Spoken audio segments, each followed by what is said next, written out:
Hey guys, so finally he sleeps here, back again with another GearHeads video. Today, I want to show you how to swap out the Serpentine Belt on a Dodge Caravan, Chrysler Town & Country. The first step on this is going to be to remove this panel. We're skipping the step of, getting it up on jack stands and getting the wheel off on the passenger side.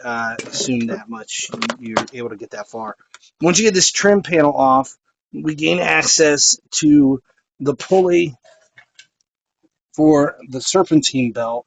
That's the tensioner, and we'll adjust the tensioner and pull the Serpentine Belt off. And then now we have access to our tensioner pulley, which is right here, and we're just going to turn it that way, counterclockwise, to release the tension, and using a breaker bar in that spot right there, we'll turn it counterclockwise to release the tension on the pulley and take the belt off. That's the only spot you really need down for here. Okay, so to put the new Serpentine Belt on, we just feed the belt through the pulleys so that you make sure that the flat side and the groove side go where they need to, so that they line up with the grooves. So you can see the pulley with the grooves.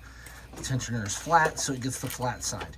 And you'll be able to work it up through both sides. There's the pulley for the compressor, you have the water pump, and the tensioner, the drive pulley, and you can see the other pulley up there. And you'll just pay attention to the diagram for your vehicle.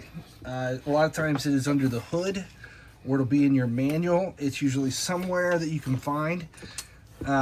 You can find them online as well. I'll put the diagram up that we're using for this 2017 Dodge Caravan here for reference only. You need to find the one that is specific for your model, and then we just feed it through until we can get to, usually I'll leave it where the last one to put on is probably the alternator, and then push the tensioner over and adjust the tensioner while I slip it on the last belt.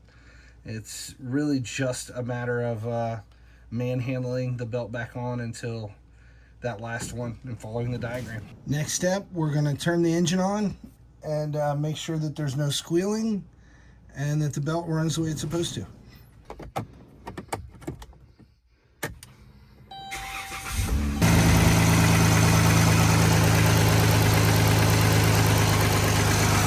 Serpentine belt seems to be smooth and running. We're good to go. Finally he sleeps, finally he dreams. In a world of games it seems.